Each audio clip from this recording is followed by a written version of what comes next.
Hello everyone and welcome in my YouTube channel. Today's in this video I will teach you the chapter of history class 8th NCERT. The chapter name is From Trade to Territory. Full explanation in the with the simplified notes in English. Let's begin the session. Chapter 2 from trade to territory, यानी कि इसका क्या मतलब है, इस chapter से हम क्या समझते हैं, इस टॉपिक से हम क्या समझते हैं. From trade to territory and a line was written here, the company establishes power, यानी व्यापार से साम्राज्य तक. अब कंपनी शासन हमारे भारत देश में आ गया है और किस प्रकार से अब व्यापार करते करते जो ब्रिटिश ईस्ट इंडिया कंपनी थी वो साम्राज्य तक, यानी कि व्यापार करते करते किस प्रकार से अपना एक साम्राज्य स्थापित कर लेगी वो भारत देश में. और द कंपनी इस्टेब्लिशेस पावर, यानी कि कंपनी जो है अपनी पावर, अपनी शक्ति को क्या करती है, इस्टेब्लिश करती है, स्थापित करती है. तो पहला टॉपिक है इस चैप्टर में, east India company comes east, यानी कि ईस्ट इंडिया कंपनी जो है EIC जिसे शॉर्ट फॉर्म में बोलते हैं वो ईस्ट में आती है, पूरब में. In 1600 East India Company acquired a charter from the ruler of England Queen Elizabeth first, granting it sole right to trade with East. ठीक है, 1600 में ईस्ट इंडिया कंपनी जो है एक चार्टर जो है, यानी इंग्लैंड की जो शासिका रहती हैं क्वीन एलिजाबेथ फर्स्ट, इनसे एक चार्टर पास करवाया जाता है जो कि ईस्ट इंडिया कंपनी को एक्वायर्ड करता है, granting it sole right to trade with East, यानी कि जो कि ईस्ट से यानी पूरब से व्यापार करने का ग्रांट यानी मतलब कि स्वीकृति देता है. The Portuguese had already established their presence in the western coast of India. ठीक है, पोर्टुगीज़ जो थे, पुर्तगाली, वो जो है अपना प्रेजेंस, अपनी उपस्थिति वेस्टर्न कोस्ट, यानी कि जो वेस्टर्न कोस्ट है, पश्चिमी घाट है इंडिया का, वहाँ पर अपनी उपस्थिति को उन्होंने स्थापित कर लिया था. And had their base in Goa, और उनका बेस क्या था, गोवा में उनका बेस था, किनका, पुर्तगालियों का. In fact it was Vasco da Gama. ठीक है, हम कह सकते हैं कि ये वास्को डिगामा थे, अ पोर्टुगीज़ एक्सप्लोरर, एक पोर्टुगीज़ एक्सप्लोरर थे, पुर्तगाली खोजकर्ता थे. ठीक है, who had discovered sea route to India in 1498. ठीक है, एक पुर्तगाली जो है एक्सप्लोरर थे, खोजकर्ता थे, वास्को डिगामा, जिन्होंने भारत का समुद्री रास्ता 1498 में जो है खोज किया. ठीक है, 1498. The fine qualities of cotton and silk produced in India had big market in Europe. ठीक है, बहुत ही अच्छे क्वालिटीज़ में हमारे भारत में कॉटन यानी कपास और सिल्क जो है इंडिया में प्रोड्यूस होता था और जिसकी एक बड़ी मार्केट जो है यूरोप में थी. Pepper, cloves, cardamom and cinnamon too were in great demand. ठीक है, ये पीपर, क्लव्स और कार्डमम और सिनामोम की जो है ज़्यादा जो है आवश्यकता थी. कहाँ पर, यूरोप के मार्केट में इनकी ये ग्रेट डिमांड में थे, यानी Indian spices are great demand in Europe. In 1611 the British first establish in Surat. ठीक है, सबसे पहले ब्रिटिश ने अपना शासन सूरत में 1611 में स्थापित किया. ठीक है, order of European companies came to India. ठीक है, कम टू इंडिया, यानी यूरोपियन कंपनी किस प्रकार से, किस ऑर्डर से आती है हमारे भारत में, उसका क्रम दिया हुआ है. पोर्टुगीज़ कंपनी सबसे पहले 1498 में, डच 1595, ब्रिटिश 1600 जो कि बहुत ही प्रभावशाली रही ब्रिटिश. ठीक है, यानी ये यूरोपियन कंपनी है जो भारत में समय समय पर शासन की. पुर्तगीज़ कंपनी जो है 1498 है, डच 1595 और ब्रिटिश 1600. इन सभी यूरोपियन कंपनीज में सबसे ज़्यादा इम्प्रेसिव ब्रिटिश रहा। Danish 1616, French 1664। अब यहाँ पर है very large ruling of British East India company about 100 years rule, यानी कि सबसे ज़्यादा समय तक रूलिंग ब्रिटिश की रही और ईस्ट इंडिया कंपनी जो है लगभग 100 साल तक शासन की। कहाँ पर? इंडिया में। 1608 पहला दल विलियम हॉकिंस हेक्टर जहाज से आया था, ठीक है, Bharat. James first sends Farman on the name of Akbar. Akbar के नाम जेम्स प्रथम ने जो है क्या किया? फरमान भेजा।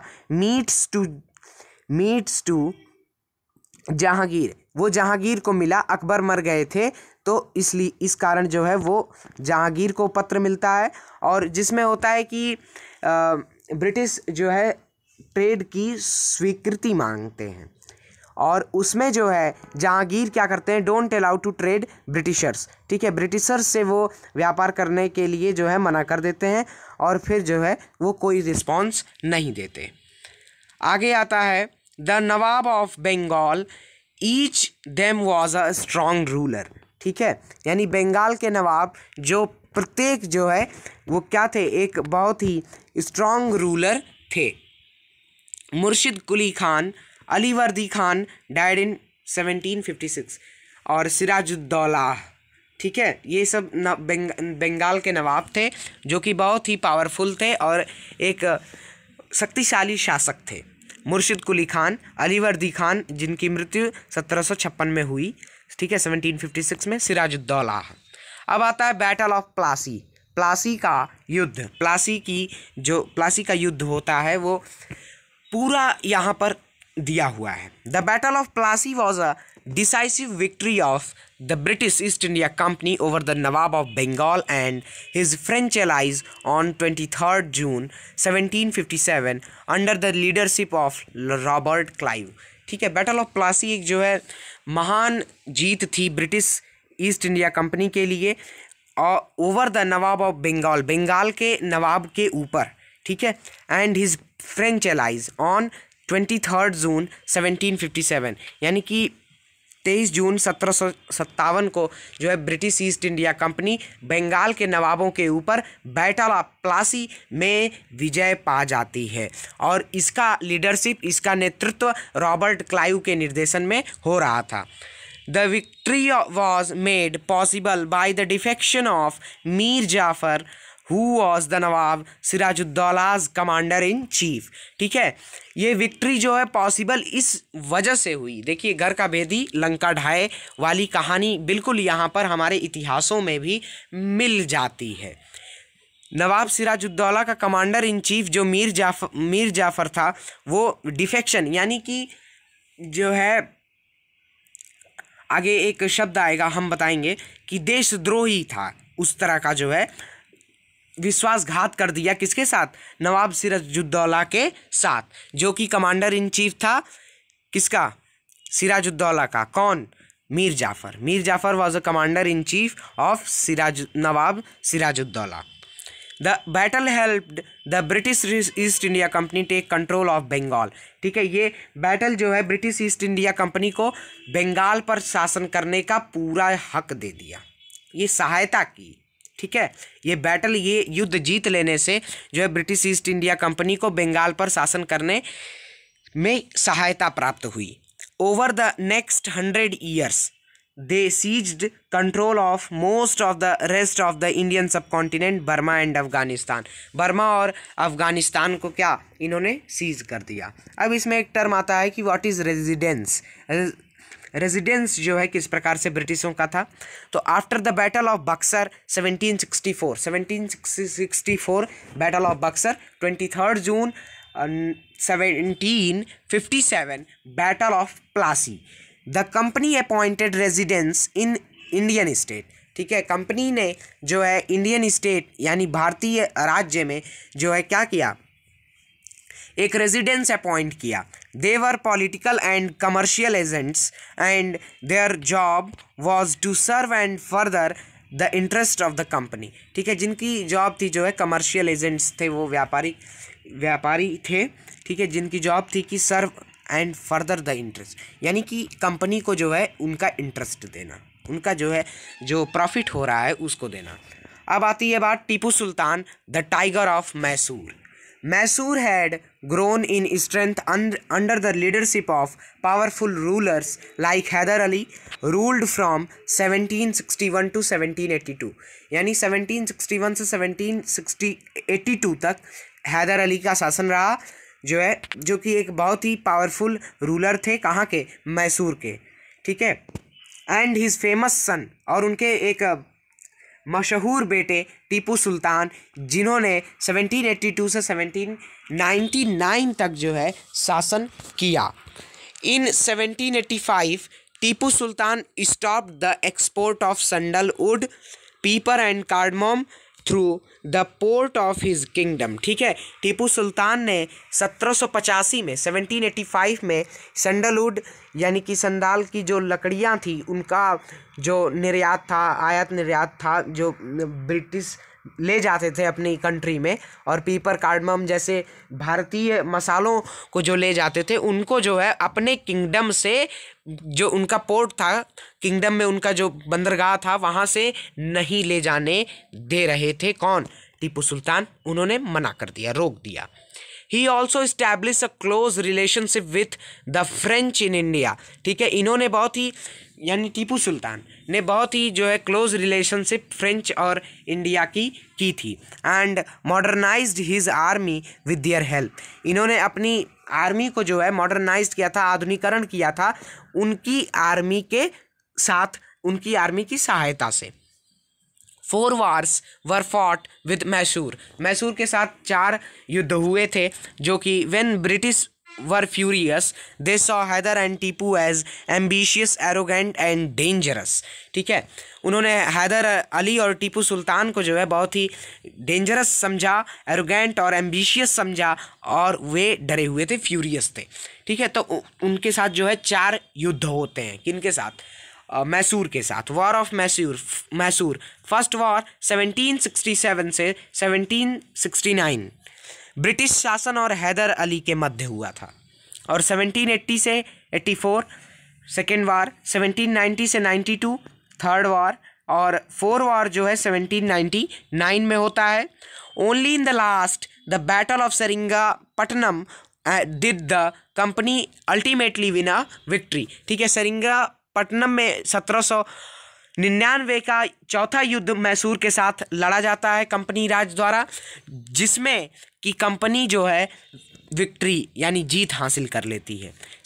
शुजाउद्दौला नवाब ऑफ अवध यानी कि ये उत्तर प्रदेश बेल्ट जो आता है, वहाँ के नवाब जो है शुजाउद्दौला थे, और सिराजुद्दौला नवाब बंगाल के नवाब सिराजुद्दौला थे। बिल्कुल इन दोनों लोगों का नाम जो है एक ही जैसा है, एक है शुजाउद्दौला अवध और सिराजुद्दौला बंगाल के नवाब थे। शाह आलम द्वितीय king of India in war period, जब जो है मैसूर के साथ वॉर हो रहा था तो उस समय शाह आलम द्वितीय जो है इंडिया के राजा थे, ठीक है, भारत के राजा थे। In battle of Buxar upper 3 rulers are fight, यानी कि सिराजुद्दौला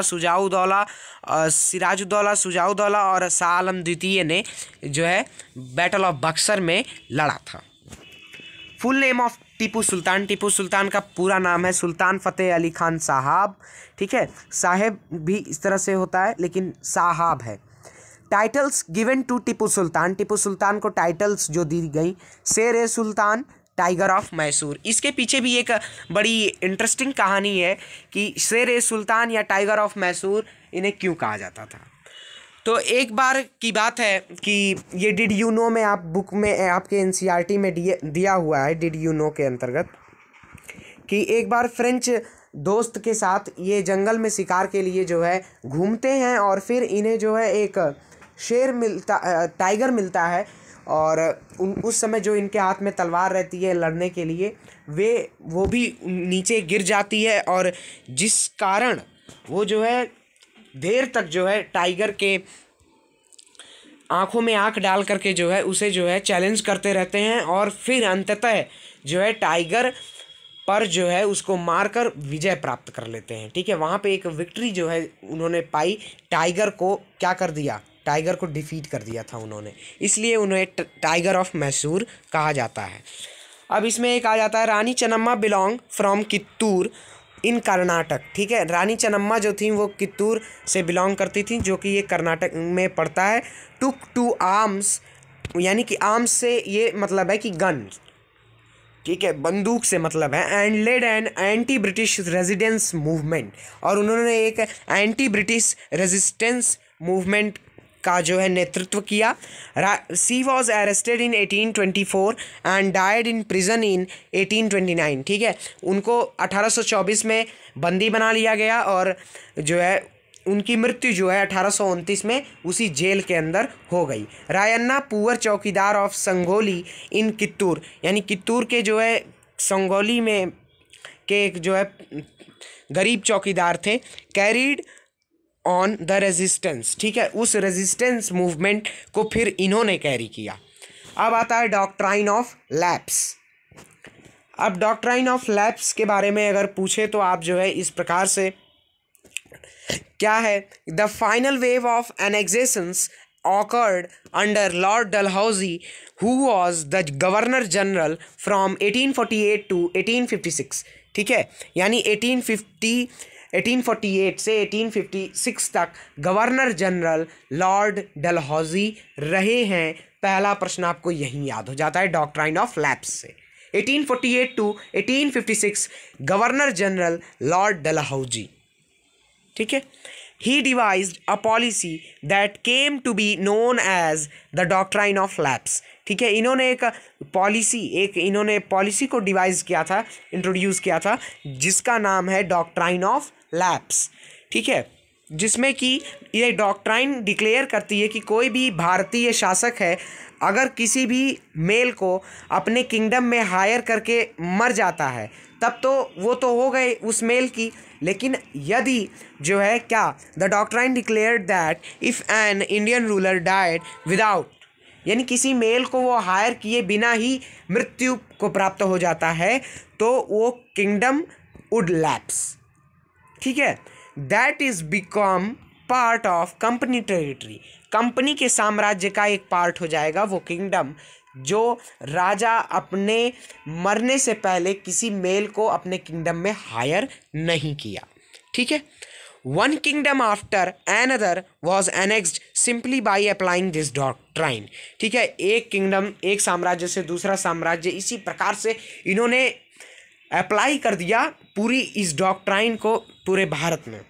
सबसे पहले सतारा 1848, जैतपुर 1849, संभलपुर 1850, उदयपुर 1852, नागपुर 1853, झांसी में भी 1853 में हुआ, लेकिन एनसीईआरटी हिस्ट्री आपके बुक में दिया हुआ है 1854, वो भी सही है। ठीक है, देन यहाँ पर मिस्टेक भी हो सकती है, 1853 में ही जो है नागपुर और झांसी में डॉक्ट्राइन ऑफ लैप्स को इंट्रोड्यूस किया गया था। अवध के आखिरी नवाब थे वाजिद अली शाह, जिनकी पत्नी थी बेगम हज़रत महल। बेगम हज़रत महल जो है लखनऊ से 1857 का विद्रोह जो हुआ था उसकी लीडरशिप कर रही थी। विरजिस कादिर वाजिद अली शाह और बेगम हज़रत महल का पुत्र था। ठीक है, टर्म्स कुछ दिए हुए हैं जिसको पढ़ने के बाद हम जो है पढ़ेंगे कि किस प्रकार से जो है सेटअप एंड एडमिनिस्ट्रेशन, किस प्रकार से एक नया जो है एडमिनिस्ट्रेशन, एक प्रशासन सेटअप होता है। काजी अ जज, mufti a jurist of the Muslim community responsible for expounding law that the qazi would administer. ठीक है, यानी कि काजी यानी जज के द्वारा जो है एडमिनिस्टर किया हुआ एक मुस्लिम कम्युनिटी का रिस्पॉन्सिबल ज्यूरिस्ट था, उसको हम मुफ्ती कहते हैं। इम्पीचमेंट, ठीक है, a trial by the House of Lords in England for charges of misconduct brought against a person in the House of Commons. House of Commons में एक मिसकंडक्ट जो है House of Lords in England में एक trial किया जाता था जिसे इम्पीचमेंट कहते हैं। धर्मशास्त्र, Sanskrit texts prescribing social rules and codes of behaviour composed from 500 BCE onwards. ठीक है, एक धर्मशास्त्र किसे कहते हैं, तो एक संस्कृत का टेक्स्ट है, ठीक है, जो कि सोशल रूल्स से सामाजिक जो नियम है और कोड्स ऑफ बिहेवियर के क्या कोड्स हो सकते हैं, जो कि 500 बिफोर क्रस्ट एरा ऑनवर्ड उसके आगे से जो है लिए गए हैं। सवार, मैन ऑन हॉर्सेस, यानी कि घोड़ों पर सवार जो बैठे मनुष्य होते थे उन्हें हम सवार बोलते हैं। Confederacy, Muscat, heavy gun. Confederacy का मतलब होता है अलायंस, ठीक है, किसी चीज़ का ऐलान कर देना, अलायंस वही। मस्कट होता है a heavy gun used by infantry shoulders, ठीक है, इन्फेंट्री सोल्डर्स के द्वारा यूज़ की जाने वाली एक गन है, हैवी गन है। मैच लॉक जो है एक अर्ली टाइप की गन है जिसको यूज़ किया जाता है in which the powder was ignited by a match, यानी कि उसमें गन पाउडर होता है जो कि एक मैच स्टिक के द्वारा जो है इग्नाइटेड किया जाता है, कि जलाया जाता है। Setting up a new administration, यानी कि एक नया प्रशासन का सेटअप किस प्रकार से हुआ। Warren Hastings governor general of Bengal from 1773 to 1785, ठीक है, वैरन हेस्टिंग्स गवर्नर जनरल थे बंगाल के 1773 से 1785 तक, ठीक है, 1773 से 1785 तक। British territories were broadly divided into administrative units called presidencies। British ने टेरिटरीज को, साम्राज्य को जो है एक एडमिनिस्ट्रेटिव यूनिट्स यानी प्रशासनिक इकाइयों में बांटा था, जिसे प्रेसिडेंसी कहा जाता है।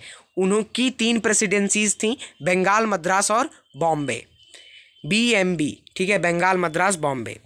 Presidencies governed by governor and all presidencies are ruled by governor general, ठीक है। अब बंगाल हो गया, मद्रास हो गया, ठीक है, और बॉम्बे, इन प्रेसिडेंसीज़ को गवर्नर क्या करता था, गवर्नर पर्टिकुलरली, इंडिविजुअली जो है गवर्नर। अब इन तीनों को जो है गवर्नर जनरल क्या करता था, रूल करता था। Governor general was the supreme head of the administration, ठीक है, प्रशासन का जो सुप्रीम हेड था वो गवर्नर जनरल ही था। Warren Hastings the first governor general introduced several administrative reforms notably in the sphere of justice, ठीक है। वैरन हेस्टिंग्स जो है फर्स्ट गवर्नर जनरल जिन्होंने जो है सेवरल एडमिनिस्ट्रेटिव रिफॉर्म्स को इंट्रोड्यूस किया, notably in the sphere of justice, justice यानी न्याय के घेरे में बहुत से नोटेबली रिफॉर्म्स, बदलावों को जो है इन्होंने इंट्रोड्यूस किया। From 1772 a new system of justice was established, ठीक है, 1772 से एक नया सिस्टम, न्याय का नया सिस्टम जो है इस्टेब्लिश हुआ। ईच डिस्ट्रिक्ट हैव 2 कोर्ट्स, प्रत्येक ज़िले की 2 कोर्ट्स होंगी, एक क्रिमिनल कोर्ट जिसको फौजदारी अदालत बोलते हैं और एक होगी सिविल कोर्ट, ठीक है। क्रिमिनल कोर्ट फौजदारी अदालत में related to crime, murders etcetera, ठीक है। जो क्रिमिनल कोर्ट्स होती हैं वो क्राइम, मर्डर से संबंधित होंगी, और जो सिविल कोर्ट होगी, दीवानी अदालत, वो दीवान दर, टैक्स, ठीक है, भूमि संबंधी कर, टैक्स के मैटरों से संबंधित सिविल कोर्ट, दीवानी अदालत होंगी। A criminal court is called faujdari adalat and civil court is called diwani adalat. Maulvis and Hindu pandits who prescribed over civil courts, ठीक है, मौलवी और हिंदू पंडित जो है सिविल कोर्ट्स में प्रिसाइड किए थे, और civil courts were still under qazi, ठीक है। क्रिमिनल कोर्ट जो है काजी के अंदर यानी एक जज के अंदर होती थी, एंड मुफ्ती, और मुफ्ती के अंदर होती थी, ठीक है। काजी एक जो है आप समझ सकते हैं कि हिंदू हुआ करते थे, और मुफ्ती एक जो है मुस्लिम हुआ करते थे, यानी कि अलग अलग तरह के जब धर्मों के केस आते थे तो वो अलग अलग, but under the supervision of collectors, ठीक है। क्रिमिनल कोर्ट्स काजी और मुफ्ती के अंडर होती थी, और काजी और मुफ्ती जो है सुपरविजन ऑफ कलेक्टर्स के सुपरविजन में हुआ करते थे। और जो कलेक्टर्स हुआ करते थे, इनकी एक बिल्डिंग होती है कलेक्ट्रेट, ठीक है। Under the Regulating Act of 1773, a new Supreme Court was established, a court of appeal। Appeal करने की एक कोर्ट जो है सुप्रीम कोर्ट इस्टेब्लिश हुई रेगुलेटिंग एक्ट 1773 से, ठीक है। सदर निजामत अदालत वॉज ऑल्सो सेटअप कलकत्ता। ठीक है, कलकत्ता में जो है एक सदर निज़ामत अदालत क्या हुई, सेटअप की गई। द कंपनी आर्मी, कंपनी की आर्मी एक लास्ट पॉइंट हमारा जो है इस चैप्टर से बचता है। The Mughal army was mainly composed by cavalry यानी सवार, जो घुड़सवार आप बोल सकते हैं, इन्फेंट्री पैदल, फुट सोल्डर, ठीक है, यानी पैदल सेना जिसे बोलते हैं, आर्चरी तीरंदाजी, and the use of sword यानी कि तलवार का उनको प्रयोग आना चाहिए, और तीरंदाजी। As warfare technology changed from 1820s, the cavalry requirements of company's army declined। ठीक है, कावलरी यानी कि जो सवार वाली घुड़सवार वाली रिक्वायरमेंट थी, यानी 1820 में एक वारफेयर टेक्नोलॉजी चेंज हुई, तो उसमें जो सवार वाली टेक्नोलॉजी थी उसे जो है कंपनी द्वारा डिक्लाइन कर दिया गया। ठीक है, ख़त्म कर दिया गया। सेपॉय फ्रॉम द इंडियन वर्ड सिपाही मीनिंग सोल्डर। ठीक है, सेपॉय एक इंडियन भारतीय शब्द है जिसका मतलब होता है सिपाही और मीनिंग है soldier. Maratha were divided into, ये मराठा से आपका कुछ पॉइंट है। Maratha were divided into many states under different chiefs, sardar, chiefs यानी सरदार। मराठा किंगडम जो था, मराठा वे जो है बहुत से राज्यों में बटे हुए थे, और जो चीफ्स थे वहाँ के, वो अलग अलग चीफ्स उसको जो है ट्रेन करते थे, उसे सरदार बोलते हैं। बिलोंगिंग टू डायनेस्टीज़, वो एक फैमिली डायनेस्टीज़ थी, वहाँ से बिलोंग करते थे, जैसे सिंधिया, होलकर, गायकवाड़, भोंसले। ठीक है, ये फैमिली डायनेस्टीज़ हैं। सहायक संधि एक साथ स्वीकार कर अपने राज्यों को ब्रिटिश के अधीन कर दिए। ठीक है, कौन, Scindia, Holkar, Gaekwad, Bhonsle. First Anglo Maratha battle 1782 with treaty of Salbai. ठीक है, पहली जो है एंग्लो मराठा बैटल हुई 1782 में, जिसमें कि सालबाई की संधि हो जाती है, और दूसरी 1803 से 1805, और तीसरी 1817 से 19। पॉलिसीज़ ऑफ ब्रिटिश, ब्रिटिश की क्या क्या पॉलिसीज़ रही कि फाइट एंड वॉर, लड़ो और जीत लो। ठीक है, सब्सिडरी अलायंस, समझौता करो। समझौता भी उनका किस प्रकार से होता था कि भाई किसी राजा के राज्य में चले जाए, उनके सेना चली गई, और जो है उसको पूरा खाना पीना जो है उस राजा के पैसे का हो और जो है इन्हें कुछ करना भी नहीं पड़ता था। Subsidiary alliance. अगले पार्ट के लिए आप बने रहिएगा हमारे यूट्यूब चैनल पर, और प्लेलिस्ट का लिंक आपको डिस्क्रिप्शन बॉक्स में मिल जाएगा, और उससे आप जो है 1 बाय 1 एक एक वीडियो को पार्ट 2 का वेट कीजिएगा। ग्रैब पॉलिसी यानी हड़प नीति, वो हड़प नीति अपनाते थे, समझौता वाली नीति अपनाते थे, बड़ी आड़ी टेढ़ी होती थी उनका समझौता भी, और लड़ो और जीत लो। ठीक है, कुछ ना हो तो भाई लड़ो जीत लो। इस प्रकार से जो है आज हमारा from trade to territory chapter जो है समाप्त होता है, और इसके जो कुछ आपकी एक्सरसाइजेज होंगी वो पार्ट 2 में आपको जो है मिल जाएंगी। Thank you so much for watching this video, and don't forget to subscribe our channel, and also share and like.